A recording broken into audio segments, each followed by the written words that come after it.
За миний нэр Задийн Цэнгэл сайхан Баян Хонгор аймгийн Баян цагаан сумд 1956 онд төрсэн. Энэ зүү ороо хатгамал гэдэг энэ гоё соёлын өвийг бол би анх өөрийнхөө аав эгчээс одоо бүр сургуульд ороогүй жоохон хүүхэд байхдаа аав эгчийнхэн хатгаж байгааг харж сонирхож энийг сурах юмсан гэж тэр үед бол маш их одоо сурах хүсэлтэй байсан гэсэн.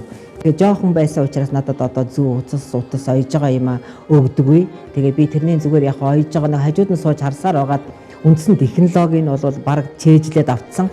Тэгээ тэрнийг одоо ээжийнхэн зүү утас жижигхэн материалыг одоо аваад ингээд хадны завсарт очиж одоо бас анхны хатгалтыг хийж үзэж болмоор юм байна гэж үзэж байсан ийм одоо дурсамж бас бага наснд маань байдгийг. Шин загваруу зохион бүтээж ингээд одоо энэ зүү ороо хатгамал гэдэг Монголын соёлын энэ агуу өвийг бас одоо технологийн хувьд баяжуулж хийж загвар уламжлалт аргаар нь сэргээж тэгээ дээрэс нь хийцийн одоо хийц хэрэглээг нь бас өргөжүүлэх чиглэлээр ингээд 2-3 чиглэлээр л ингээд 30 гаруй жил ажиллаж байгаа хүн байгаа юм аа. Юу нэг хийжээс юм дандаа ингээд хүн үзүүлэх талын юм бол хүнийг ажилдаа төлөвлөлтөд орлоготой болгох юм гэдэг юм уу тэр чиглэлийн өнөөдөр рүү тэр энэ соёлын өвийг сэргээх энэ чиглэл рүү яваад байсан. Тэр 80-90% миний бүтээлийн дандаа тийм чиглэлийн юмнууд байгаа гэдэг. Ингээд доор нь хатгаад хагас хатгаад гаргаад ингээд зүүгээ хагас хатгаж. Тэгэн гутаа энэ утсаа аваад энэ утсаараа эн чинь ингээд яг барилтууд ингээд яг чимхэж барина. Ингээд чимхэж барина. Тэгээд энэ чимхэл дээр зүүгээ бас жоохон хязгаарлалт хөдөлгөөний жоохон хязгаарлалцж байгаа тулгаад. За ер нь бол би шууд бодоод баах юм болчлаа за адилхан. Тэр бол энэ бөөрөнхий сүлжээсэн дээрээ авсан. Энэ суурилж энэ шүр сувдан хатгамалдаараа авсан. Яг энэ бүтээл дээр нь бол аваагүй. Одоо таны 10,000 шав байгаа шүү дээ. Тэндээс бас юм маш өрнөц юм гарч ирж байгаа юм байна уу? Таны юм боловсронгуй байгаа. Тэр одоо зүгээр энэ одоо энэ тэр Дорноговын наран туяа гэдэг байгаа тэр баг танаа хэлж байна. Тэр хүн Эрдэнэтэй саран цэцэг гэдэг байгаа. Эрдэнэтэй саран цэцэг гэх тэр бас их гайхалтай. Намайг Сирадын ганц цэцэг гэдэг. Би Монголын хүүхдийн урлан бүтээгдэхүүний багшаар 3 дахь жилдээ ажиллаж байна. Би 11 настайгаас эхлээд ээжээсээ соёлын бит бас өв болох зүү ороо хатгамлыг сураад өнөөдрийг хүртэл одоо 29 жилдээ одоо тасралтгүй одоо хүүхдүүдэд зааж сургаж одоо өнөөдөр хүртэл ажиллаж байна.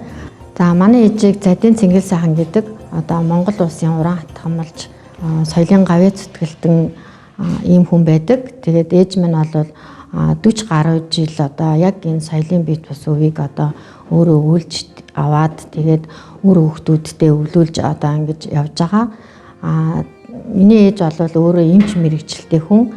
Гисэн хэдий ч бол одоо мэрэгчлээс гадна одоо өөрөө энэ сайхан зүйлийг одоо аав эгчээсээ ээжээсээ суралцаад өнөөдрийг хүртэл одоо ингээд өөрийнхөө охиндоо бас зээдээ ингээд заагаад уламжлуулад ингээд өнөөгөөд хүртэл явж байна.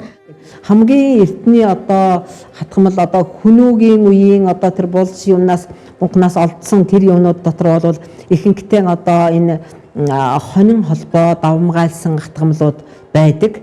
Яг Монголын энэ зүү ороо хатгамал, загсан нуруу хатгах хатгамал шиг ийм давхар технологийн шийдэлтэй юм уу ийм нарийн чамин хатгамал бол нарийн одоо уран тансаг бат бөх ийм хатгамал бол бас хараахан байхгүй байгаа. Тэгээ ер нь ингээд одоо Монгол эмэгтэй хүн болгоныг л нөгөө хатгамал хатгадаг байсан.